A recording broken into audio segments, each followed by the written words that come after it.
Subscribe करें और bell दबाएं ताकि कोई खबर रह न जाए।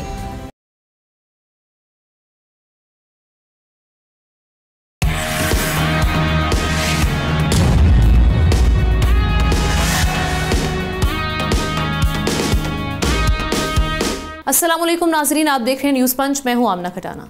पूरी कौम यौम तकबीर मिली जोशो खरोश से मना रही है। 28 मई के तारीखी दिन की याद जब धरती लरज उठी, फ़ज़ा गूंज उठी थी, चागी पहाड़ का रंग तब्दील हो गया और दुश्मन के इरादे चकनाचूर हो गए। 1998 का वो यादगार लम्हा जब पाकिस्तान ने एटमी धमाकों के ज़रिए दुनिया को बावर कराया कि पाकिस्तान की अमन की ख्वाहिश को कमज़ोरी ना समझा जाए। ये वो लम्हा था जब पाकिस्तान ने मराद की चमक को रद्द करके खुददारी का परचम बुलंद किया और भारत को एक करारा नाकाबिल फरामोश जवाब दिया। आज 27 साल बाद यौम तकबीर महज एक यादगार दिन नहीं बल्कि हमारे नाकाबिल तस्खीर दिफा, कौमी गैरत और अमन की क़ुव्वत का इस्तिआरा बन चुका है। दूसरी तरफ भारत है जो ख़ुद को एटमी ताकत कहता है, मगर उसका जौहरी निज़ाम दुनिया के लिए ख़तरा बना हुआ है, क्योंकि भारत एटमी ताकत होते हुए भी मुसलसल हिफाजती कोताहियों का शिकार है। 1994 से 2021 तक भारत में एटमी मवाद की चोरी करके 18 वाक़यात रिपोर्ट हुए हैं, जिनमें 200 किलोग्राम से ज़ायद जौहरी मवाद शामिल था। भारतीय पार्लिमानी रिपोर्ट के मुताबिक 1995 से 1998 तक 147 हिफाजती हादसा पेश आए। न्यूक्लियर थ्रेट इनिशिएटिव की 2024 रिपोर्ट के मुताबिक भारत को 22वें में से 20वें नंबर और जौहरी तनसीबात के तहफ़्फ़ुज़ में 47 ममालिक में से 40वें नंबर पर रखती है। South Asia strategic stability institute समेत कई ज़राए ख़बरदार करते हैं कि भारत में यूरेनियम की चोरी, एटमी मवाद की नाकिस निगरानी और गैर ज़िम्मेदार तजर्बात जनूबी एशिया के एटमी तहफ़्फ़ुज़ की कोशिशों को भी नुकसान पहुँचा रहे हैं। ये तमाम वाक़यात ख़ित्ते ही नहीं दुनिया के लिए लम्हा फ़िक्री हैं। मगर सवाल ये कि आलमी बरादरी भारत की इस मुजरिमाना गफलत का नोटिस कब लेगी? क्या इस पर कोई एक्शन भी होगा? और आज के दिन के हवाले से हम बात करते हैं, डिस्कशन का आगाज़ करते हैं। मैं गेस्ट का तारुफ करवा देती हूँ। एहतशामुल हक साहब सीनियर तज्ज़ियाकार हमारे साथ हैं। इनके साथ साथ air commodore retired Khalid Chishti साहब ने भी हमें ज्वाइन किया, दिफाई तज्ज़ियाकार। दोनों को हम वेलकम कहेंगे प्रोग्राम में। एहतशाम साहब, मैं आपसे आगाज़ करूँगी। आज का दिन बड़ा ही अहम है, ख़ास तौर पर ये जो भी हमने हालिया एक स्टैंड ऑफ देखा पाकिस्तान और भारत के दरमियान, उस वक्त पूरी कौम जो है सोशल मीडिया पर अपने तासुरात का इजहार कर रही थी और पूरी कौम जो थी वो शुक्रगुजार थी कि आज अगर हम एटमी रियासत ना होते तो ये मामलात इस तरह के ना होते जो इस बार हमने एक तारीखी कामयाबी इस बार हासिल की है। आपका अपना सहाफ़ती तजुर्बा भी है और इस दिन के हवाले से आपकी यादाश्त में क्या है, ज़रा पहले मैं चाहूँगी कि अपने तासुरात शेयर करें। देखिए, हमने बुनियादी तौर पे तो सबसे अहम बात आज सब हलकों में यही हो रही है कि आज स्ट्रेटेजिक जो हम देखते हैं लेवल पे हमने देखा ये एक बहुत बड़ा बैलेंस कायम हुआ है 10 तारीख के बाद। और डेटरेंस का मतलब हमें आज के दिन बहुत अच्छी तरह समझ आ रहा है।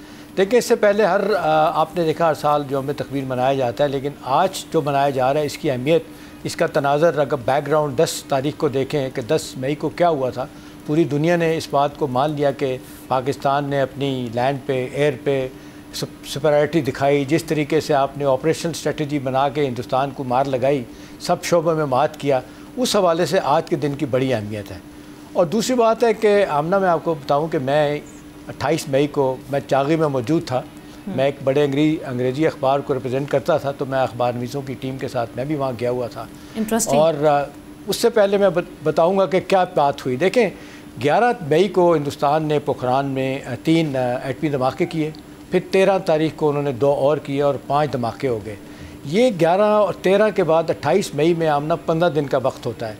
ये 15 दिन मैं आपको बता सकता हूँ कि बड़े फ्रस्ट्रेटिंग दिन थे मेरे लिए, पूरी कौम के लिए। इनसिक्योरिटी का एहसास था, बार बार हिंदुस्तान की क़यादत की तरफ से धमकी आती थी कि पाकिस्तान अब सीधा हो जाओ, आपके साथ ये कर देंगे, वो कर देंगे। फिर उस दौरान 15 दिन के बाद ये पाकिस्तान की सियासी और मिलिट्री क़यादत ने फ़ैसला किया कि 28 मई को हमने धमाके करने हैं, जो करके दिखाए। उसके बाद से आपने देखा कि बिल्कुल एक जिसको कहते हैं सब कॉन्टिनेंट में एक भूचाल सा आ गया। हिंदुस्तान में जो नारे लग रहे थे ओस पड़ गए उनके मफादात के ऊपर और सारी बातों पे। तो उस दिन मुझे ये एहसास हुआ कि कोई इंडिविजुअली देखा जाए प्राइड क्या होती है, सेल्फ प्राइड क्या होती है, नेशनल प्राइड क्या होती है। तो दयानतदारी से आपको बता सकता हूँ कि वहाँ जितने हम लोग साफ़ी थे, हमारे साथ बाकी लोग थे, बहुत सारे सियासी लोग भी थे, हुकूमती लोग भी थे, शाह मुशाहिद साहब भी थे। तो अब वो सारा कुछ देखने के बाद उस दिन हमें एहसास हुआ कि नहीं, अल्हम्दुलिल्लाह अल्लाह ने हमें कितने बड़े एक जिसको कहते हैं तोहफे से नवाज दिया कि जो एक मुसलसल हिंदुस्तान हमें धमकी देता था और कहता था कि जी हम आपको नहीं छोड़ेंगे। वैसे तो 74 में ही उन्होंने एटमी धमाके कर दिए थे, लेकिन छुप छुपा के किए थे। फिर जिस तरीके से उन्होंने 11 मई और 13 मई को पूरी दुनिया को दिखाने के लिए, इनफैक्ट हमें दबाने के लिए, हमें दिखाने के लिए किए थे, तो वो ख्वाब जो है ना चकनाचूर हिंदुस्तान आज के दिन हुआ। और 10 तारीख की रेलेवेंस दुनिया नहीं भूलेगी और हिंदुस्तान भी नहीं भूलेगा। आज आप नारेबाजी जो वहाँ पे देख रही हैं ना, जिस तरीके से मोदी का जो मिजाज हुआ है, जितने एक छोटे लेवल पे ऑपरेट कर रहा है, वो कहते हैं unbecoming of the prime minister, उसके बारे में कहा जा रहा है he is an apology to the prime minister. वो वाकई सही लोग कहते हैं कि वहाँ पे बम्बई के डॉन जो है ना इस तरह की तड़ियाँ लगाते हैं और इस तरह की गुफ्तगू करते हैं और उनको मार भी पड़ती है, तो ये प्राइम मिनिस्टर का लेवल नहीं है। अब सवाल ये कि इससे आगे क्या करना है। देखिए अब जहाँ हमने बहुत सारे आदाब अपने अचीव कर लिए हैं, इस वक्त सूरत-ए-हाल आमना जितनी तेज़ी के साथ बदल रही है। मैं अभी थोड़ी देर पहले भी ये बात कर रहा था, शशि थरूर साहब को उन्होंने भेजा हुआ है अपने डेलीगेशन दे के। आपने देखा कांग्रेस, राहुल गांधी ने उनको कहा कि जी हमें मंजूर नहीं है, हमसे इजाज़त लिए बगैर उनको डेलीगेशन का नाम दिया गया। अब ना मेरी खबर यह है, सफारती ज़राए से मेरी खबर यह है कि ये हिंदुस्तान की हुकूमत ने शशि थरूर के साथ कुछ प्रो क्यों किया है। आपको याद है 7-8 साल पहले शशि थरूर ने उन पे इल्ज़ाम है एक होटल में अपनी बीवी के कत्ल का, वो मुकदमा आज तक भुगत रहा है शशि थरूर। तो वो कहा गया है कि जी आप ये लीड करें डेलीगेशन, तो हम आपका ये मामला ख़त्म करवा देंगे।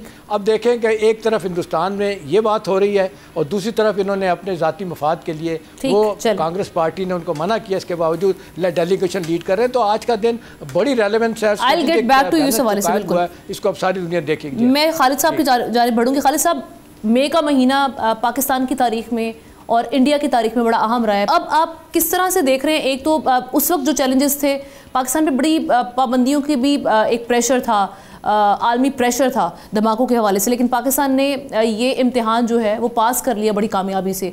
अब हमारे चैलेंजेस डिफरेंट हैं, अब हमारे दुश्मन के जो अज़ाइम हैं वो अब भी मज़मूम हैं। वहाँ पे जो अभी हम देख रहे हैं गीदड़ भपकियाँ जारी हैं, दूसरी साइड से जंगी जुनून सवार है। तो अब हमारे जो चैलेंजेस हैं वो डिफरेंट है। अब उनका चेहरा तो हमने आश्कार करवा दिया दुनिया के सामने, लेकिन उनके जो मकासद हैं उनको शिकस्त देना, ख़ास तौर पे आलमी बरादरी को झंझोड़ना और उनको कहना कि भाई अब एक्शन लेने का वक्त आ गया। तो आप किस तरह से देख रहे हैं? बहुत शुक्रिया आमना आपका और आपके चैनल का मुझे इन्वाइट करने का। और मैं शाम साहब की बात सुन रहा था, उन्होंने अपना इमोशनल कनेक्शन बताया इस न्यूक्लियर राजाबाद जर्नी है। थोड़ा सा न्यूक्लियर जर्नी है, इससे मेरा भी इमोशनल कनेक्शन है। जब ये चार्ली में धमाके हो रहे थे तो मेरी क्वेटा में पोस्टिंग थी। उन दिनों में एक स्क्वाड्रन में, फाइटर स्क्वाड्रन में फ्लाइंग कर रहा था। और उससे बैक चले जाएं तो 1981 से 86-87 तक हमने कोटा का डिफेंस किया था पिंडी में रहते हुए फाइटर जहाज़ों के साथ, क्योंकि हमें ये खतरा था कि कोई भी हमारा दुश्मन जो हमें पता है वो एक इससे ज़्यादा है, और किसी भी हमारे न्यूक्लियर प्लांट जो कोटा उस वक्त नया हमारी लॉटरी सेट हो रही थी, उस वक्त धमाका, उसको कोई अटैक ना कर दे। तो उस वक्त जब चार्ली में धमाका हुआ, उस वक्त भी पाक फिजाइया ने बहुत इंपॉर्टेंट रोल प्ले किया था, बिकॉज C-130 से हमने बहुत सारा डेटोनेशन या वेपन्स इंजीनियर साइंटिस्ट को ट्रांसपोर्ट किया था। और हमें यहाँ तक खतरा था कि उस शायद C-130 को रास्ते में टारगेट ना कर दिया जाए, क्योंकि उस वक्त दुश्मन और बहुत सारे हमारे जो दुश्मन हैं जो इलाके के और इलाके से बाहर, वो इस ताड़ में थे कि किसी तरीके से भी हम ये धमाका ना कर पाए। तो हमें फाइटर जहाज़ों ने स्पॉट किया था उन जहाज़ों को, ऑब्वियसली उन इंजीनियर्स को, तो सबको है। पाकिस्तान आर्मी ने भी बहुत सपोर्ट किया था लैंड पर, बट एयर से पाक फिजाइया ने बहुत ज़्यादा किया था। Now coming back to your question, जो आप कह रही हैं कि जी मोदी ने ये किया है, देखिए वो हाईली इररिस्पॉन्सिबल एक्ट कर रहा है। आपने देखा न्यूक्लियर स्टेट का 1.4 बिलियन पॉपुलेशन के साथ लैंग्वेज परसों क्या यूज की है इंडियन प्राइम मिनिस्टर ने, वो सही कहा शाम साहब ने, unbecoming of a prime minister. आप इतनी मार खाने के बाद, 6+1 जहाज लूज करने के बाद, मैसिव डिस्ट्रक्शन, तकरीबन 16 बेसेस आप पे हमला हुआ है, S-400 आपका नॉकआउट हो गया, इतनी एम्बैरेसमेंट, ह्यूमिलेशन हो रही है आर्म फोर्सेस को, और आप अपनी गोलियां भी गिनी नहीं जो हमारी तरफ से चलाई गई थी, और आप पाकिस्तानी लोगों को, नौजवानों को कहते हैं कि या तो खुद हुकूमत उल्टा दो और रोटी खाओ या फिर मेरी गोली खाओ। ये कहाँ की लैंग्वेज है? ये तो वाकई उन्होंने कहा कि थड़े वाली लैंग्वेज भी नहीं है। एज अ प्राइम मिनिस्टर, इतना बड़ा मुल्क हो जो तो मैं हमेशा कहता हूँ कि हिंदुस्तान बड़ा मुल्क जरूर है, पर अजीम मुल्क होना और बात होती है। बड़ा एक साइज आपको जोग्राफिया मिल गया है, तो उसके बराबर कंपैटिबल प्राइम मिनिस्टर की लैंग्वेज होना, उसका बिहेवियर होना। और खालिद साहब, इस लैंग्वेज को ये जो वो धमकियां लगा रहे हैं उसको सीरियस लेना चाहिए, जो उनका माइंडसेट है और जो मिस एडवेंचर का एक भूत उन पर सवार रहता है। तो आपको लगता है कि महज धमकियां ही हैं, ये वाकई अभी भी वो कुछ करने का इरादा रखते हैं?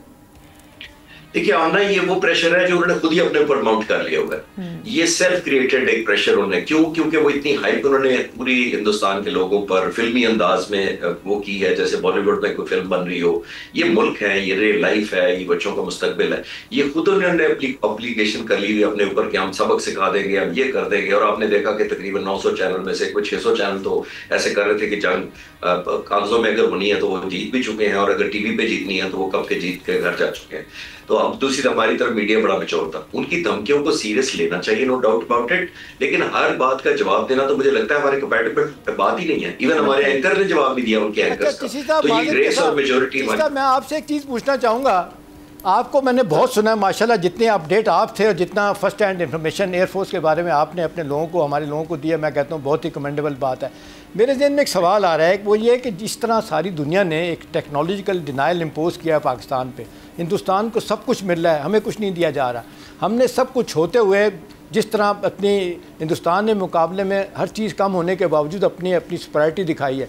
आइंदा आने वाले दिनों में हमें अगर ये एक्सेस नहीं मिलती, डिनाइल पे ही रहती है सारी दुनिया, तो आप हमारी एयरफोर्स को, हमारी फ़ौज को, हमारी कंपैटिबिलिटी को कैसे देखते हैं? थैंक यू शाम साहब, आपने अच्छे लफ्ज़ इस्तेमाल किए मेरे लिए। मैं सिर्फ एक कंट्रीब्यूशन के तौर पे सब कुछ कर रहा था जो पिछले दिनों में हुआ है। वो एक और तो फ्लाइंग किट और जहाज में तो बैठ नहीं सकते थे, तो हमने कहा छोटा सा अपना हिस्सा जिस हैसियत में डाला जा सके डालना चाहिए। Coming back to your question, जो आपने कहा कि टेक्नोलॉजिकल डिनाइल जो है शाम साहब, देखिए ये आज का नहीं है। हमारे पास लास्ट जहाज जो इंडक्ट हुए हैं पाक फिजाइया में, जो वेस्टर्न या अमेरिकन कह लें, वो F-16 1982 में इंडक्ट हुए थे, सही मानों में जिसको हम कहेंगे। 82 के बाद कोई और जहाज पिछले 43 सालों में पाक फिजाइया में नहीं इंडक्ट हुआ सिवाय चाइनीज। F-17 थंडर हमने खुद डेवलप किया जॉइंट वेंचर करके, अभी ऑलमोस्ट हम सेल्फ सफिशिएंट होने वाले हैं। J-10C ब्लॉक 3 और J-10C अभी रिसेंटली 3 साल पहले इंडक्ट हुआ, वो हमने खुद चाइना के साथ कोलैबोरेशन से इंडक्ट किया ऑब्वियसली। दूसरी तरफ आप देखिए जो आपने कह रहे हैं ना वेस्टर्न डिनाइल, बिल्कुल ठीक है आपने। 5 मुल्क कम से कम मैं नाम कर सकता हूं जो टोटल इंडिया के सपोर्ट में थे और इस जंग में समझे इनडायरेक्टली हम वेपन वाइज हमारे मुकाबले में थे। आप नोट करें S-400 रशिया का, राफेल फ्रांस का, इंग्लैंड से जैगुआर और दूसरे जहाज, चाइना अमेरिका से दूसरी एड, और इजराइल से आपने ड्रोन देखे। ये 5 मुल्क ऑल आउट इंडिया की हेल्प कर रहे थे। उसके बावजूद आप देख लें कि पाकिस्तान ने पिछले 43 सालों में अगर सस्टेन किया अपनी डिफेंस कैपेबिलिटी को, तो मोस्ट ऑफ द इक्विपमेंट हमारे पास सब चाइना का है। तो ये हमारे लिए ब्लेसिंग भी हुई है, मैं let me tell you very honestly, because मैं देख रहा हूं कि अगर हम डिपेंडेंट ही रहते तो शायद आज F-17 थंडर ना बना सकते, उस पर PL-15 मॉडिफाई ना करते। जितने हमारे यंग नौजवानों से मैं इस बात का फर्क पड़ेगा। जनरल बख्शी जो बहुत बोलता है, हिंदुस्तान वाला रिटायर्ड, वो कह रहा है, क्लेम कर रहा है कि चाइना ने पाकिस्तान को F-35 देने का फैसला कर लिया है। बोल के यहाँ तक क्लेम कर रहा है कि पाकिस्तानी पायलट इस वक्त वहाँ पे चीन में ट्रेनिंग भी हासिल कर रहे हैं। क्या लगता है कि ये कितना बड़ा फ़र्क होगा? ये 6th जनरेशन वॉर का जो बहुत बड़ा हिस्सा होगा, ये अपना F-35। साहब इस सवाल का जवाब देने में डॉक्टर कमर चीमा साहब भी सिक्योरिटी एक्सपर्ट, वो भी हमें ज्वाइन कर चुके हैं। मैं उनको वेलकम करूँगी प्रोग्राम में, उनसे हम जाएंगे। लेकिन खालिद साहब पहले आप सवाल अपना जवाब कंप्लीट कर लें। जी देखिए J-35 और J-31 ये स्टेल्थ 5th जनरेशन जहाज है, इसमें कोई शक नहीं है कि बहुत अच्छा जहाज है, बहुत एडिशन होगा हमारे एरिया में। दुश्मन को अभी जो यही नहीं पूरा कर पाए हमारे से मुकाबला, अल्हम्दुलिल्लाह मैं बड़ी ह्यूमिलिटी से कह रहा हूँ कि जो J-10C निस्बतन उतना 5th जनरेशन नहीं है, 4.5 जनरेशन है। तो पाकिस्तान पहले भी वो रहा है, इस एरिया में भी इंशाल्लाह J-35 या J-31 जब भी आता है तो हम फर्स्ट होंगे। हमने S-400 भी हम पहले मुल्क थे जिसने मारा है। हमने राफेल भी 2001 से वो उड़ रहा है दुनिया में। फ्रेंच नेवी में सबसे पहले इंडक्ट किया गया था 2001 में। सीरिया में ये ऑपरेट कर चुका है, लीबिया में ऑपरेट कर चुका है और अफ्रीकन ऑपरेशन में कर चुका है। लेकिन राफेल मारा है तो अल्हम्दुलिल्लाह हमने मारा है। तो हम बहुत सारी चीजों में फर्स्ट है। जनरल बख्शी को इत्मीनान करना चाहिए कि हम जैसे राफेल फर्स्ट शूट किया, S-400 फर्स्ट शूट किया हमने। आप हिंदुस्तान की जो इतने टॉप ऑफ द लाइन, अगर फर्स्ट मुझे कहा जाए एहतिशाम साहब के 10 दुनिया के बेहतरीन जहाजों को काउंट करो तो उसमें से 5 इस वक्त हिंदुस्तान के पास हैं। टॉप 10 में से, और ऑलमोस्ट सबको मारा है। आपने नोट किया 3 राफेल, SU-35, SU-30, फिर उसके बाद आपने देखा मिराज 2000, MiG-29 जो अपग्रेडेड वर्जन थी उसको भी शूट डाउन किया। अल्हम्दुलिल्लाह देखिए जहाजों से नहीं होता, it's a complete scenario, it is multi domain, आपको ऑपरेशंस की प्रैक्टिस करनी पड़ती है। मैं आपको आखिरी बात इस पे ये बताता चलूं कि हमने सिर्फ जहाज लिए नहीं है, हम पीस टाइम में 150 जहाजों की आपस में कॉम्बैट ऑपरेशंस करते थे। तो ये 80 हमारे लिए एक अनयूजुअल बात नहीं थी। इंटीग्रेशन हम बहुत अरसे से पाक फ़िज़ाइया कर रही है कि हमें पता है कि हमारी ट्रेनिंग से ही हम बीट आउट कर सकते हैं, हम अदरवाइज न्यूमेरिकली हम कभी भी मुकाबला हिंदुस्तान से न करना चाहते हैं और शायद कर भी ना सके। बिल्कुल सही डॉक्टर साहब, अभी जो हालात बने हुए हैं इसमें 28 मई का दिन का बड़ा क्रेडिट जाता है। अगर आज वो मामला ना होते, पाकिस्तान न्यूक्लियर पावर ना बना होता, तो आज हम जिस तरह से भारत पे जंगी जुनून, तो अब तक तो शायद सर्वाइवल वाले मामला ही ना होते। तो डॉक्टर साहब, एक तो आज के दिन के सिग्निफिकेंस के हवाले से अपने तासुरात, और उसमें एड ऑन ये कीजिएगा, अभी जो सिचुएशन बन रही है इसमें हमारे पास 2 महाज पर मामलात हैं। एक तो सिफारती महाज पर हमने अपनी जंग लड़नी है, और दूसरा ये कि जंगी जुनून दूसरी जानिब जो स्टेटमेंट्स आ रही हैं वो बड़ी इर्रिस्पॉन्सिबल हैं, उस पर फ़ॉरेन ऑफिस से कंडेम भी किया जा रहा है उस पर, और उस पर हमें किस तरह से तैयार रहना चाहिए, और आपका क्या इस पर तज्जिया है कि मिस एडवेंचर अभी भी हो सकता है आने वाले दिनों में? बहुत शुक्रिया। देखिए, पहली बात तो यह है कि 28 फरवरी 1998 को जो पाकिस्तान ने न्यूक्लियर वेपन्स उस वक्त डेटोनेट किए, तो हमने एक स्ट्रेटेजिक स्टेबिलिटी साउथ एशिया में मेंटेन की, और अल्हम्दुलिल्लाह वो तब से मेंटेन्ड है। और उसके बाद भारत ने कभी कोशिश नहीं करता कि वो उस तरह की जंग शुरू कर सके जिससे उसको पता है कि उसके कॉन्सिक्वेंसेस क्या हो सकते हैं।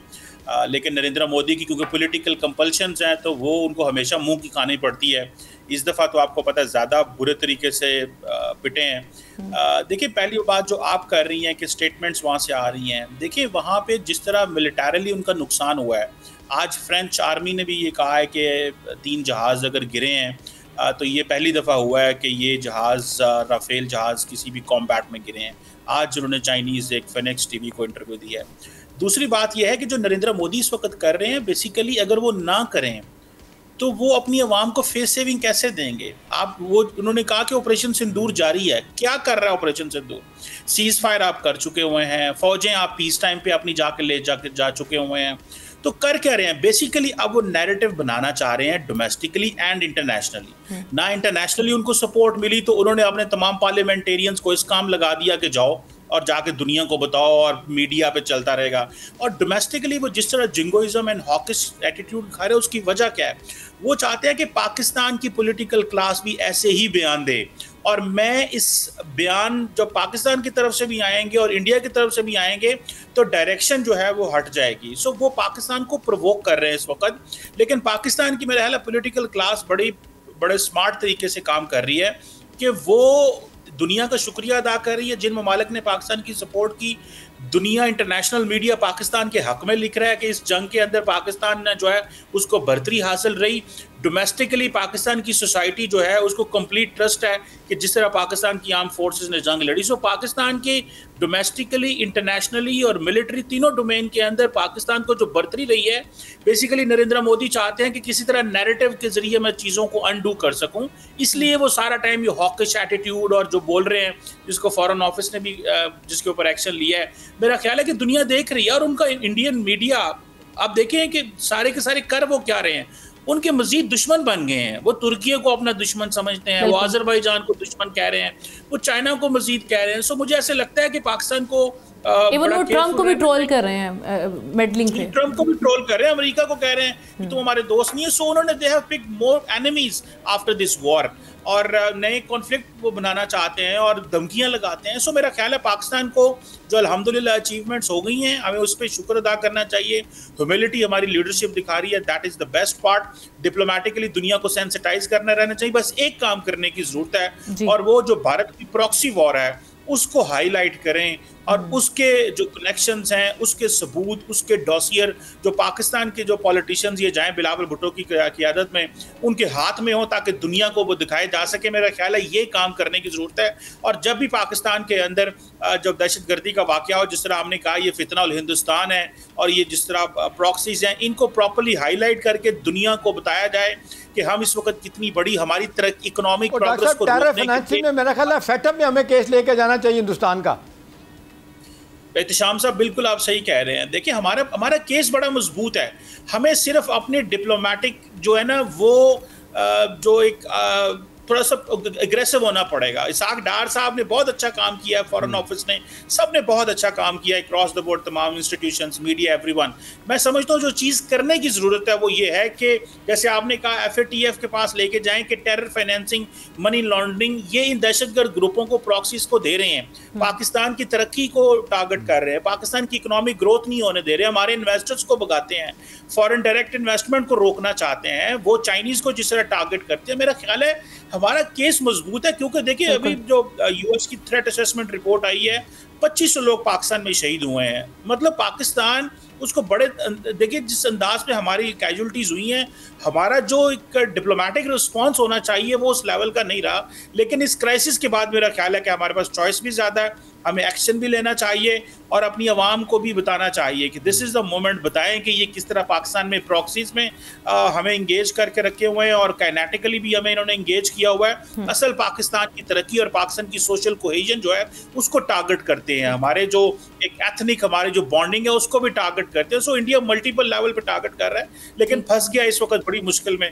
सो आई होप कि हम अपना नैरेटिव को जारी रखेंगे जिस तरह। बिल्कुल ठीक, thank you so much doctor Qamar Cheema साहब। खालिद चिश्ती साहब हमारे साथ मौजूद थे इस मामले पर अपना तजिया, शाम साहब ने भी अपना बड़ा अहम तजिया पेश किया, हमारे साथ ही रहेंगे। ब्रेक के बाद एनर्जी सेक्टर में इस वक्त क्या मामला चल रहे हैं और पाकिस्तान IMF के सामने अपना मुकदमा कहाँ किस हद तक वहाँ से रिलीफ ले सकता है, इस पर बात करेंगे।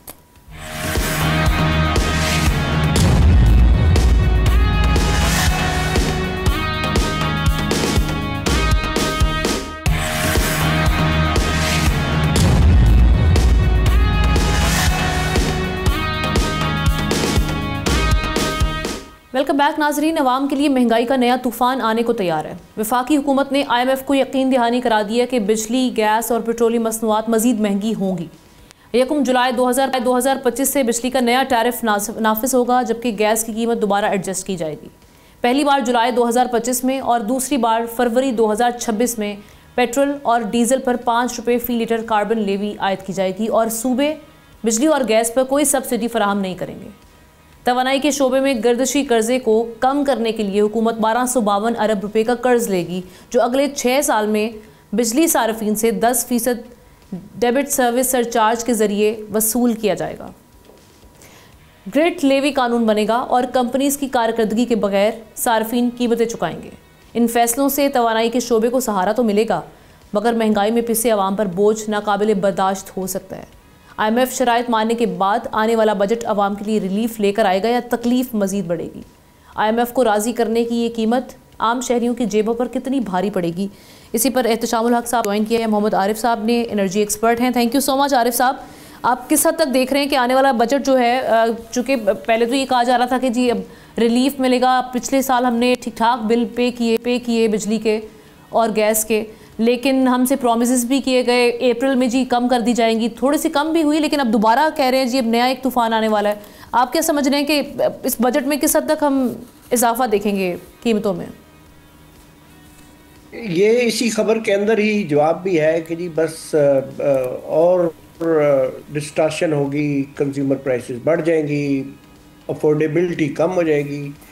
मकसद इस खबर के अंदर ये सारे उसके कॉन्सिक्वेंसेस लिखे हुए। और उसकी रीजन क्या, ये रिफॉर्म्स नहीं हम कर पाए, ये क्या मामला रहे? हाँ, असल ये बहुत अच्छा क्वेश्चन है आपका कि हमें उसके रीजंस के या इसके को अल्टरनेटिव सॉल्यूशंस पे बात करनी चाहिए, सोचना चाहिए, ताकि और हमें का मतलब ये है कि गवर्नमेंट को बड़ा सीरियसली अच्छे लोगों को साथ बैठाएं और बैठ के सोचे कि हमें कंज्यूमर पे बर्डन और बढ़ाने से की बजाय कोई ऐसे मेजर्स लिए जाएं जिससे कीमत भी ना बढ़े और हम IMF के जो लोन्स हैं उनको भी पे बैक कर सकें, अपनी इकोनॉमिक स्टेबिलिटी ला सकें, अपनी GDP बेहतर कर सकें।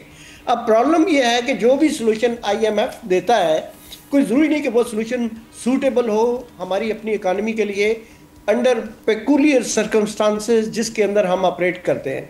मैं बड़े फ़ख्र से कहना चाहूँगा कि देखें, अगर हम जैसे ये डिफेंस के शोबे में हमने अपना लोहा मनवाया है, इसी तरीके से हमारे पास हर शोबे में एक्सपर्टीज है। उन एक्सपर्टीज को हम प्योर नेशनल इंटरेस्ट को सामने रखते हुए अगर हम यूटिलाइज करें तो मैं ये समझता हूं कि IMF की डायरेक्शन की बजाय, हाँ IMF को हम जरूर कह सकते हैं कि हाँ we will comply our payment schedule and but please leave us alone to take our own decisions. इस वक्त ये डिसीजन के जी ये कीमतें बढ़ा देंगे, ये डिसीजन ही गलत है बेसिकली। ये सिर्फ कीमतें बढ़ने से कोई सोल्यूशन नहीं होगा। उसकी वजह क्या है? उसकी वजह ये है कि ऑलरेडी हमारी डिमांड एनर्जी की, इलेक्ट्रिसिटी की, गैस की, पेट्रोल की, ये सब चीज़ों की डिमांड कम हुई है। कम क्यों हुई है? वो डिमांड सिर्फ कीमतें ज़्यादा होने की वजह से कम हुई है। और अगर ये कीमतें और बढ़ाएंगे, डिमांड और कम होगी और हमारी सीरियस इकोनॉमिक क्राइसिस बढ़ते जाएंगे। ऑलरेडी सीरियस है। नहीं, लेकिन अवाम के पास हमें अगर हम सोलर की जानिब जाते हैं, वहाँ पे भी इन्होंने मुश्किलात खड़ी कर दी हैं, तो अवाम ऑल्टरनेट की जानिब जाती है। जी नहीं, हाँ वो बात सही है, लेकिन फिर भी है, मतलब मुश्किलात अवाम के लिए तो खड़ी की है गवर्नमेंट को, और मैं गवर्नमेंट को ही एडवाइस दे रहा हूँ और उन्हीं को मशवरा देने की कोशिश कर रहा हूँ कि अल्लाह का वास्ता है आप काइंडली वो चीज़ें, वो मैयर लें जो आपके अवाम के लिए भी मुनासिब हो, एक्सेप्टेबल हो, इकानमी भी बेहतर हो। उससे ये वाले मैयर के जी आप उठा के टैरिफ बढ़ा दें, ये मैयर ये कोई अप्रोप्रिएट नहीं है। अच्छा, बड़ी खूबसूरती से कहा जाता है कि जी ये जितनी भी कास्ट है वो कास्ट रिकवरी सिर्फ आपने करनी है। हाँ ठीक है, कास्ट रिकवरी तो करें, लेकिन कौन सी कास्ट? उसमें इनएफिशिएंसी कास्ट है, उसमें आपकी कैपेसिटी चार्जेस हैं, अनड्यू चार्जेस हैं जो बहुत ज़्यादा आपके वो लगे हुए हैं, कैपिटल कास्ट एस्केलेटेड पे लगे हुए हैं। फिर आपकी जो जिसको कहते हैं डिस्पैच आर्डर डिस्टॉर्शन है, उसके करप्शन है, उसके लॉसेस है, ये सारी चीज़ों के कास्ट से अगर आप ऐड करके रिकवर करें कंज्यूमर पे तो that is not a reasonable और अप्रोप्रिएट सोल्यूशन। अप्रोप्रिएट सोल्यूशन ये है कि इन ऑर्गेनाइजेशंस के अंदर पहले एफिशिएंसी लेके आए, उनके गवर्नेंस को बेहतर करें, और उनके जब गवर्नेंस बेहतर हो जाए, उनके लॉसेस कम हो जाए, उनकी जो ऑपरेटिंग कास्ट है उसको कम से कम पे लेके आए, फिर आप जरूर जो उनके जायज़ खर्चे हैं वो उनको रिकवरी के लिए डाल दें। लेकिन यहाँ पे हो क्या रहा है कि जो जिस डायरेक्शन में काम करने की ज़रूरत है वहाँ पे काम नहीं किया जा रहा, और सीधा सीधा कि जी ठीक है सारे कास्ट निकाल दें और कंज्यूमर पे डाल दें। अच्छा, कंज्यूमर पे तो क्योंकि उनका कोई सेगमेंट ऐसा है कि उनका कोई सुनने वाला है को नहीं है, ना कोई बोलने वाला उनके बिहाफ पे, तो आप मतलब बजाय इसके कि कंज्यूमर उससे अगर नहीं भी कोई बोलने वाला, गवर्नमेंट की बेसिक जिम्मेदारी है कि पॉपुलेशन के लिए, अपनी पब्लिक के लिए उसकी वेलफेयर का लुक आफ्टर करना है। वो लुक आफ्टर नहीं हो रहा। वो आप उठा के सारे गवर्नमेंट के अपने खर्चे भी, अनड्यू खर्चे भी, एक बड़ी लंबी चौड़ी आर्सेनल आपने खड़ी की भी है गवर्नमेंट की, और दूसरी उसके साथ जो उसके कोई खर्चे में कोई कमी नहीं है। मैं एहतशाम साहब को भी एक कमेंट लेके फिर आपकी तरफ आती हूँ। एहतशाम साहब, असल बीमारी को जब आपने देखना नहीं है तो यूज़र तो भागेगा, जो कंज्यूमर होगा वो तो यहाँ से भागेगा। आप उसके ऊपर जो बोझ डालेंगे, यहाँ पे इंडस्ट्रीज़ लगेंगी, तभी इंडस्ट्रीज़ का पहिया चलेगा जब आप एनर्जी के मामलात को ठीक करेंगे। लेकिन आप मज़ीद हम देख रहे हैं कि बोझ बढ़ने वाला है। उस वक्त क्लेम किया गया था पिछले साल IPPs पर डाल दिया गया मामला कि जी IPPs की वजह से ये एक बहुत बड़ा हमारे ऊपर बोझ है जिसकी वजह से बिजली की प्राइसेस बढ़ रही हैं। फिर कहा गया जी 1.4 ट्रिलियन की बचत हो रही है, रिवाइज़ किए गए एग्रीमेंट्स इनके साथ। तो वो बचत होने का जो इम्पैक्ट आना था एक आम आदमी को, वो तो नहीं मिल रहा। मज़ीद हम इस तरह की खबरें सुन रहे हैं, तो क्या मामला था, आप किस जानिब जाते हुए देख रहे हैं? देखिए, हम ना दयानतदारी की बात तो ये है कि जो आरिफ साहब कह रहे हैं बिल्कुल सही कह रहे हैं, उनकी बातें सही भी हैं और मुझे बड़ी मासूमाना भी लग रही हैं। जिस अंदाज से वो कह रहे हैं कि जी नेशनल इंटरेस्ट प्रोटेक्ट होना चाहिए, बिल्कुल होना चाहिए। काश हम इतने फ्री एजेंट होते। अब देखने वाली बात यह है कि हमारा एनर्जी सेक्टर और IMF बड़ा क्लोजली इंटरवाइंड है। अभी जिस तरीके से उनकी शराइत सामने आ रही हैं, बार बार एक बात कहते हैं कि जी आपका सेक्टर फाइनेंशियली वायबल नहीं है, ये वाला एनर्जी सेक्टर, और वो कह रहे हैं कि जी टैरिफ एडजस्टमेंट करें। टैरिफ एडजस्टमेंट का मतलब ये है कि अपवर्ड आप रिवीजन करें गैस और बिजली, इसके आप इसको रेट टैरिफ बढ़ाते चले जाएं। फिर वो कह रहे हैं जी सब्सिडीज़ का खात्मा हर सूरत में होना चाहिए, कोई वजह ही नहीं कि राह ख़त्म कर सके। यहाँ पे कोई रिलीफ देने के लिए तैयार नहीं है आवाम को, चाहे वो छोटे लेवल के हैं, दरमियाने लेवल के, बड़े लेवल। फिर उनका कंसर्न है कि जी अब ओवर 5 ट्रिलियन रुपीज़ का आपका गैस का और बिजली का जो आपका ये हो गया है अपना सर्कुलर डेट, ये ख़त्म नहीं होता तो चीज़ें ठीक नहीं होंगी। फिर वो मॉनिटरिंग और इवैल्यूएशन की बात कर रहे हैं कि बड़ा ज़रूरी है। लेकिन हम ना इस सारे सिनेरियो में आप देख लें कि ये जो अब टैरिफ एडजस्टमेंट करने की जो बात होती है और ये जो एनर्जी शॉर्टेजेस की बात होती है, अब इसको लिंक कर दिया गया इस तरह। ये कहा जा रहा है कि जी ये सारा कुछ जो है ना हमारी हाई इंडस्ट्रियल ग्रोथ के लिए जो है ना ये बहुत ही नुकसानदेह। अब ज़ाहिर है जिस तरह आप भी बात कर रही हैं बिजली गैस महंगी होगी तो कौन आएगा, पूरे सब कॉन्टिनेंट में आप देख लें बिजली गैस महंगी है, नई इंडस्ट्री सही मानों में लग ही नहीं पा रही। लेकिन हम फंस गए हैं। असल बात ये है कि IMF बार बार कह रहा है कि जी आपका सर्कुलर डेट क्यों बढ़ता है, पिछले साल के मुकाबले में कम होना चाहिए, थोड़ा सा कम होना चाहिए, ग्रेजुअली कम होना चाहिए, और फिर ये स्ट्रक्चर रिफॉर्म्स आप क्यों नहीं कर पाते, इसमें क्या वजह है। और फिर बार बार आता है कि जो आपके लॉस मेकिंग यूनिट है, ख़ास तौर पे पब्लिक सेक्टर में जो हमारी कंपनीज़ हैं, चाहे वो पावर सेक्टर में है चाहे एनर्जी के इसमें गैस के सेक्टर में है, आप उनसे जान क्यों नहीं छुड़ाते। एक ज़माने में बड़ा वाइबल होती थी, बड़ा जिसको कहते हैं ये आपकी सुई गैस दोनों नॉर्दर्न अपना साउदर्न ये बड़ी कमाई करके देती थी। अब इनके मसाइल इतने हो गए, हर चौथे दिन 5वें महीने में ये कहते हैं जी हमारे मामलात ख़राब हो रहे हैं, लॉसेस कम हो रहे हैं, बढ़ रहे हैं, लिहाजा हमें इजाज़त दी जाए कि जी हम अपना क्या कहते हैं टैरिफ बढ़ा दें। अपनी जो लीकेजेस हैं उनको ख़त्म करने की तैयार नहीं है, मिस मैनेजमेंट को ख़त्म करने के लिए तैयार नहीं है, बंदों के बंदे भर्ती किए जा रहे हैं नदारों में, वहाँ रोकने के लिए तैयार नहीं है। अल्टीमेटली क्या होता है, वो गरीब आवाम जो है ना फंस जाते हैं और उनको कहा जाता है कि जी आप ये ब्रंट फेस करें। तो मेरा ख्याल है वक्त आ गया है कि IMF बहुत सारी हवालों से अच्छी बातें भी कर रहा है। वो उनको कह रहा है कि नहीं भाई आपका इकोनॉमी का साइज़ जिस तरह बढ़ना चाहिए नहीं बढ़ रहा, जिस तरह आपकी ग्रोथ होनी चाहिए नहीं हो रही, लीकेजेस ख़त्म नहीं हो रही, और आपका एनर्जी सेक्टर ये बिगेस्ट होल है, ये energy sector is considered to be a biggest energy hole. वो कहते हैं इसको आप प्लग क्यों नहीं करते, इसको ख़त्म क्यों नहीं करते। हम नहीं ख़त्म कर रहे, हमारी ब्यूरोक्रेसी ख़त्म नहीं करना चाह रही, हमारे जो सरकारी अदारे हैं बिजली के भी और गैस के उनको प्राइवेटाइज़ नहीं कर रहे, एक यूनिट प्राइवेटाइज़ करने की बात नहीं हो रही, डिस्कोज और जिनकोस को प्राइवेटाइज करना है उनको करने की बात बिल्कुल। मैं ये आरिफ साहब से इसी पे कमेंट होगी, जो पावर माल लगा हुआ भी नहीं करने दे रहे। जी आरिफ साहब, ये पावर डिस्ट्रीब्यूशन कंपनीज इनको इसकी निष्कारी प्राइवेटाइजेशन के हम एक अरसे से बात सुन रहे थे। एक तो इससे फ़ायदा किस हद तक होगा आम आदमी को, और दूसरा ये कि पावर डिस्ट्रीब्यूशन कंपनीज इनकी निजकारी हो के क्यों नहीं दे रही है अभी तक। देखिए 2-3 चीज़ें बड़ी बेसिक हैं कि जब ये डिस्ट्रीब्यूशन कंपनी के अकाउंट्स के अंदर आप एक रिसीवेबल शो करें या सर्कुलर डेट शो करें और उसका नेगेटिविटी शो करें तो कौन लेगा उसको। आपको तो एक कंपनी को ट्रांसफर करने, ओनरशिप ट्रांसफर करने के साथ साथ पैसे भी देने पड़ेंगे। And literally this is what the government is thinking कि जी ऐसा करते हैं कि पहले उनके सारे लोन खत्म करते हैं फिर इनको बेचने के लिए रख लेते हैं, बजाय इसके कि ये करने के, देखें बजाय इसके आप इसको ये करने के वो भी लोग ही होंगे प्राइवेट सेक्टर के, और जो ऑपरेट कर रहे हैं अगर पब्लिक सेक्टर के अंदर है तो वो भी लोग हैं, और पब्लिक सेक्टर वाले लोग सारे कोई नाअहल या उस तरीके से नहीं है, सिर्फ उनको मोटिवेशन की ज़रूरत है। उनको थोड़ा सा अगर मोटिवेट किया जाए, एफिशिएंसी लेके आए, बेहतर कर सकते हैं, इन्हीं बोर्ड्स को बेहतर करें, गवर्नेंस सिस्टम बेहतर करें। और IMF को भी पता है अच्छी तरह के कहाँ पे लीकेजेस हैं, लीकेजेस पे वो भी फोकस नहीं कर रहे। उनकी एडवाइस सिर्फ ये होती है कि टैरिफ आप डालें। माजरत के साथ आप नहीं समझते कि इस आर्गूमेंट में जान नहीं है। ये जो बार बार ये कहा जाता है कि हमने देखा कि सरकारी अफसरान बाबू जो है वो ये कहते हैं कि जी जब तक इनको फाइनेंशियली वायबल नहीं किया जाएगा, इनको पाँव पे नहीं खड़ा किया जाएगा, इनकी लीकेजेस दूर नहीं होंगे, इनको अब आप प्राइवेटाइज नहीं कर सकते। अभी आप देखते हैं मुद्दत हो गए, बूढ़े हो रहे हैं हम सारे लोग, लेकिन सुन सुन के वजह यही है कि उनके अपने मफादात हैं वहाँ पे, वो बंदे भर्ती कराते हैं, वो माल खाते हैं वहाँ बैठ के, इसलिए नहीं होने दे रहे। देखिए क्यों, आपको याद हो एक ज़माने में कहा गया था हमने कि PIA को 1 रुपये में बेच दिया जाए, सिंबॉलिक कहने का मतलब था कि लॉस मेकिंग है, इसको दें, किसी को दें, जान छुड़ाएं, कोई नए लोग आएंगे इसको ठीक करेंगे। तो माजरत के साथ मुझे नहीं लगता ये कभी भी वायबल होंगे, जिनको डिस्को इनको प्रायोरिटी के ऊपर प्राइवेटाइज किया जाए, और जो नए लोग आए, नए प्लेयर आए, उनके साथ तय करके चलाने की कोशिश करें। सारी दुनिया में चल रहे हैं, हम नहीं चल पा रहे। जी आप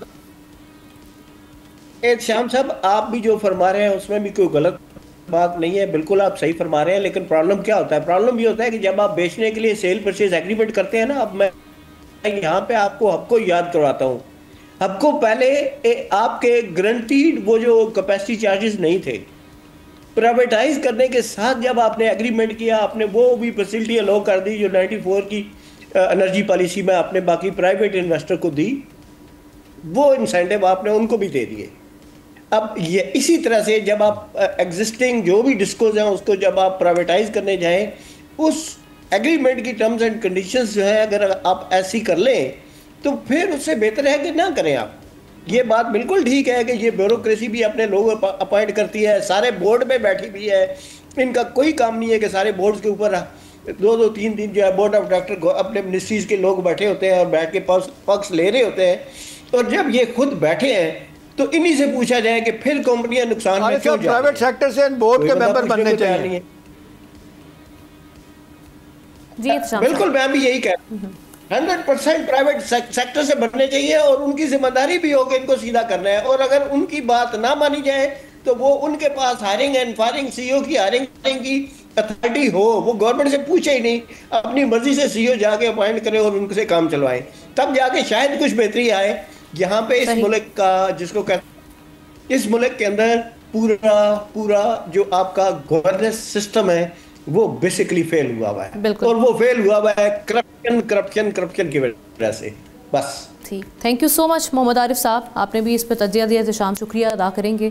और नाजरीन, आने वाला वक्त जो है IMF के साथ जो अब बजट तैयार किया जा रहा है उनकी सर्वेलेंस में इस वक्त, तो अब देखेंगे क्योंकि काफ़ी चीज़ों पे अभी भी डिसएग्रीमेंट पाया जा रहा है दोनों पार्टीज़ की जानिब से, तो कब तक ये बजट प्रेजेंट होगा और फिर उसी में पता चलेगा कि किस हद तक रिलीफ मिला या नहीं मिला। प्रोग्राम के हम आखिर में बात करेंगे एक तारीखी हकीकत की, कुरान पाक की हक़ानियत की। मुत्तहिदा अरब इमारात यानी यूनाइटेड अरब एमिरेट्स में रेत के नीचे दफन बताया जा रहा है कि एक जो तारीखी सच है आखिरकार वो सामने आ गया है। ये दरियाफ्त खलीफा यूनिवर्सिटी के माहिरीन ने की है, जिन्होंने जदीद टेक्नोलॉजी से सारुकुल अल-हदीद के मकाम पर हज़ारों साल पुरानी इंसानी बस्ती दरियाफ्त कर ली है। एक अंदाजे के मुताबिक ये बस्ती 5000 साल पुरानी हो सकती है। माहिरीन का दावा है कि ये वही बस्ती है जिसे कुरान इरम ज़ातुल इमाद कहता है, यानी कौम आद का मरकज़ी शहर। कुरान पाक में जिस कौम आद का 24 बार जिक्र आया वो अपनी ताकत, दौलत और गुरूर में अंधी हो गई थी। हज़रत हूद अलैहिस्सलाम ने उन्हें राह हक़ की तरफ बुलाया, मगर वो बाज नहीं आए और नतीजा अज़ाब इलाही की सूरत निकला, जिसने उन्हें ऐसा लपेटा कि उनकी जन्नत नज़ीर बस्तियाँ ज़मीन में धंस गईं, रेत में दफन हो गईं। ये दरियाफ्त सिर्फ तारीख़ ही नहीं, एक ज़बरदस्त नसीहत भी है, कुरान की सच्चाई पर मोहरे तस्दीक भी है और अहले दुनिया के लिए इबरत का निशान भी। इमाराती माहिरीन ने इस शहर को अरब के उस मकाम पर दरियाफ्त किया जहां मुफस्सिरीन के मुताबिक शद्दाद ने अपनी जन्नत बनाई थी। आज जब साइंस इन टेक्नोलॉजी कुरान के बयान करदा हक़ाइक़ को साबित कर रही है, तो अक्ल वालों के लिए, उन लोगों के लिए जो गौर व फिक्र करते हैं, ये लम्हा बेदारी है। मुत्तहिदा अरब इमारात की हुकूमत ने इस मकाम की खुदाई की इजाज़त दे दी है। जब ये शहर ज़मीन के नीचे से निकल कर दुनिया के सामने आएगा, वाहदानियत की हक्कानियत का बोलबाला हो जाएगा। इसके साथ ही हमारे प्रोग्राम का वक्त ख़त्म हो जाता है।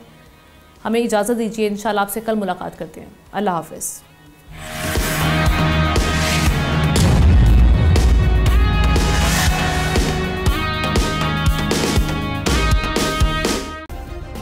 सब्सक्राइब करें और बेल दबाएं ताकि कोई खबर रह न जाए।